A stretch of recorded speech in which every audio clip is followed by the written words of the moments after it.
In the not-too-distant future, in a heavily industrialized version of Los Angeles, the city never stops raining and has become overpopulated, with the people now taking to the skies in vehicles called spinners. The Tyrell corporations created highly advanced androids virtually identical to a human called replicants, superior in strength, speed, and as intelligent as the scientists who created them. These emotionless androids were forced by mankind to act as workhorses and colonize other planets.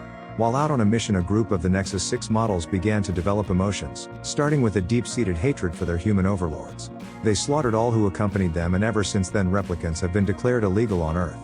A special task force called the Blade Runners specialize in distinguishing these androids from real people, and are given the power to execute all replicants on site in a process called retirement. The Nexus 6 only have a 4-year lifespan as a built-in failsafe should something like this happen, and that expiration date's getting close. The movie starts at the pyramidal Tyrell Corporation situated in the center of the city. A Blade Runner named Holden's conducting interrogations in search of anyone needing an early retirement. A garbage man named Leon's asked a series of questions deliberately intended to incite an emotional response from him. Using a device called a VK analyzer to detect any physical responses in Leon, Holden's questions begin to strike a nerve with the replicant, who reveals himself by shooting the Blade Runner and escaping. Down on the street below them, a retired agent named Rick Deckard stops at a Japanese noodle bar for lunch. Another man approaches Deckard and needs translation from the chef to explain that the head of the police is looking for him. Gaff's an active Blade Runner and flies the retiree by spinner to police headquarters. The place is barely holding itself together as Deckard's former employer Bryant says that they need his help. 4 of the original Nexus 6 have reached Earth and are in desperate need of the best in the business to retire them. When Deckard suggests giving the job to Holden, the old-timer says that he already tried that. The two go over the footage of the Holden-Leon interview, as Brian explains that the Nexus 6 stole a shuttle off-world and came to Earth with the intention of breaking into the Tyrell Corporation. They suspected they might try to sneak inside as new employees, so Holden was tasked with identifying them. Apart from Leon, there's 3 left to locate, with their identities already being known to the Blade Runner unit. The leader's a highly advanced and intelligent replicant named Roy. The second's an assassin named Zhora that's been trained for an off-world murder squad. And the third's a pleasure bot named Pris that's a standard issue on off-world colonies. Bryant tasks Deckard with going to the Tyrell headquarters and continuing Holden's investigation. When they get there, Deckard waits in the lobby with a lifelike artificial owl before being greeted by Tyrell's personal assistant Rachael. She asks if the Blade Runner has ever retired a human by accident, which he denies. When Dr. Tyrell appears and instantly starts asking about the VK test. Doubting its ability to distinguish replicants from humans, he asks if Deckard will show him a negative result with Rachael as the test subject. Deckard asks his series of unorthodox questions about what you would do if a wasp landed on your television and what if a plate of oysters arrived at dinner. When the test's complete, Tyrell asks Rachael to leave the room as she's a replicant and doesn't yet know it herself. He's impressed at Deckard's ability to detect this despite it taking him more than 100 questions. It usually takes him only 20 to 30 to identify a normal replicant, but Tyrell reveals that Rachael's an experiment who's been implanted with false memories to experience emotions. Deckard begins his investigation by going to the address that Leon gave in his VK test. He searches the building with Gaff and finds a stack of family photos and what looks like a fish scale, but they're unaware that Leon's watching them from the street below with Roy.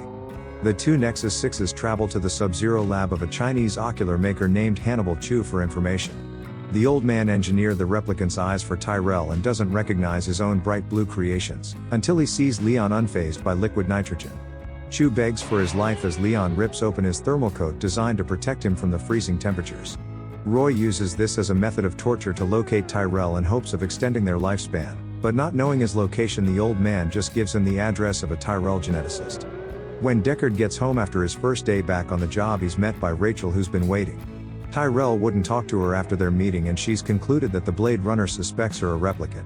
She produces a picture of herself with her mother and talks about moments from her past in an attempt to persuade him, all of which Deckard says are implants taken from the memories of other children. Realizing the truth, Rachael begins to cry, so Deckard goes to get her something to drink, but when he returns, she's already left and thrown away the photo. Seeing how much these captured memories mean to the replicant, Deckard takes a closer look at the ones found in Leon's apartment, noticing that Zhora is in one of the backgrounds sporting a new snake tattoo.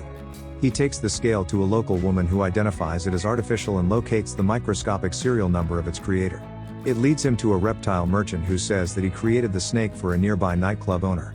Once there, he calls Rachael to apologize for being so insensitive earlier and asks if she'll join him, but she says it's not her scene.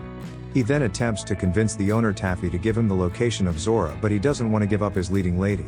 So the officer loiters around the backstage area pretending to be a union representative, and locates his target working as an exotic dancer going by a false name. Zhora uses a robotic snake for her act, which she says is cheaper to own than a biological one, and takes a shower, leaving Deckard alone in her dressing room to search for leads to the rest of the Nexus 6s.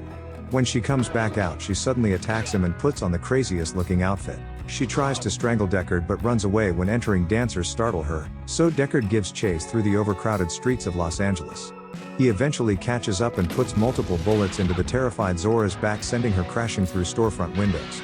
In a final harrowing attempt, she gets back up but is inevitably retired by the Blade Runner, though she looks pretty dead to Leon.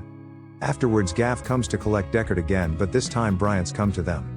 He congratulates the agent on a job well done but gives him a new assignment, saying that Rachael's gone missing and including her on his list of replicants in need of retirement. When leaving, Deckard's suddenly jumped by Leon, who takes hits like nothing and beats the Blade Runner nearly to death. He demands to know how old he is and is about to stick his fingers through Deckard's eyes, when his forehead explodes, having been shot in the back of the head by Rachael. The two go to Deckard's apartment, where he says that he isn't going to kill her because he now owes her for saving his life, but that another Blade Runner will surely come after her.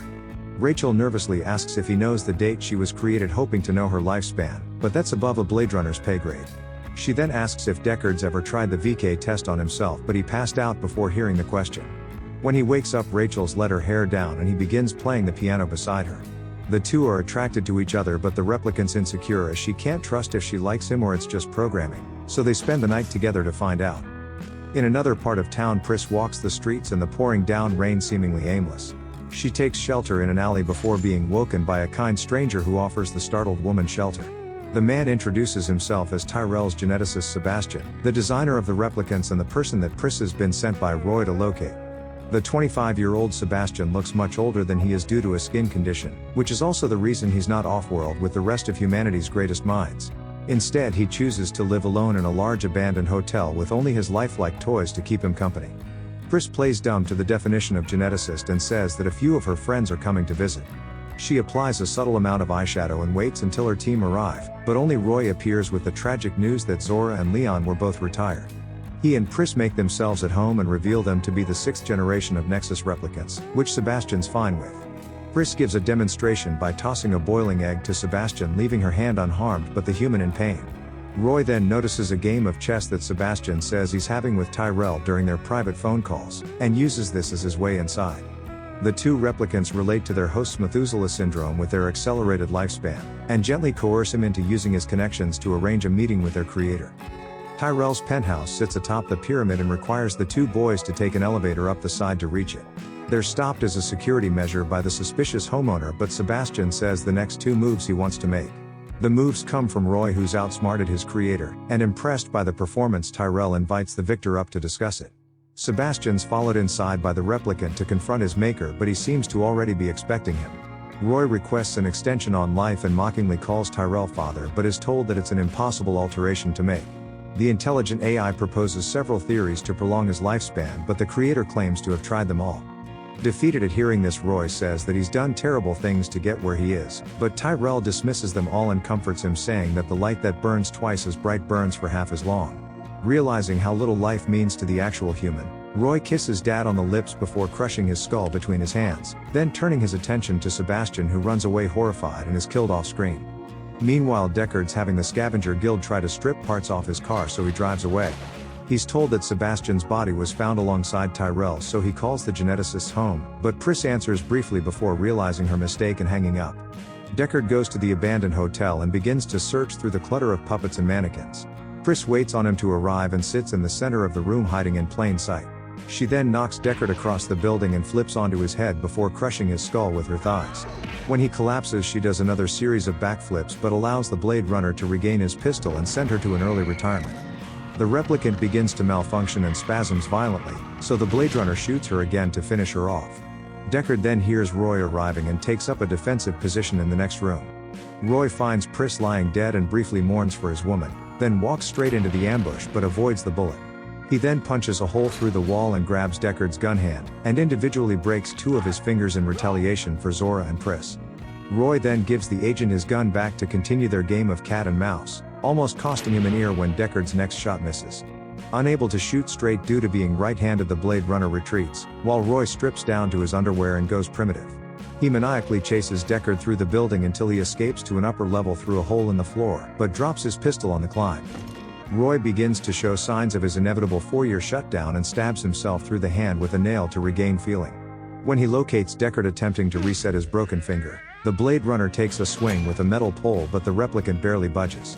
With nowhere else to go, Deckard climbs out a window and around the outside of the building. Roy's waiting for him at every window he attempts to enter, so he climbs onto the roof for a moment of relief. But it's short-lived, as the replicant soon follows and Deckard must leap to a neighboring building, barely making it, while Roy and his new pet pigeon make the jump with ease. Looking down at his human counterpart struggling, Roy says that the fear Deckard's experiencing is what the replicants live with every day as slaves. Before he plunges to his death, Roy saves Deckard from falling and pulls him up with one hand to safety. He then plonks himself down next to the Blade Runner and explains that he's seen more in his few years than most humans see in 100. He's mostly saddened by the idea that all of his memories will be lost in time once he's gone, or like he appropriately words it, tears in the rain. Roy then says that it's time to die, echoing the final words that Leon said to Deckard in their fight, but he's referring to himself and shuts down. With the last of the Nexus 6 defeated, Deckard's takeaways that the replicants only want the same answers that we also seek: where do we come from and how long do we have?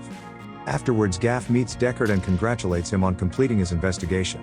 He walks away and says that it's too bad that Rachael won't live, but then again, whoever does.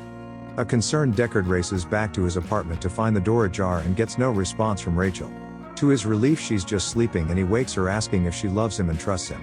She says that she does, and they begin to make their escape from LA, when Deckard finds an origami unicorn on the lobby floor, something Gaff would create in his free time throughout the film.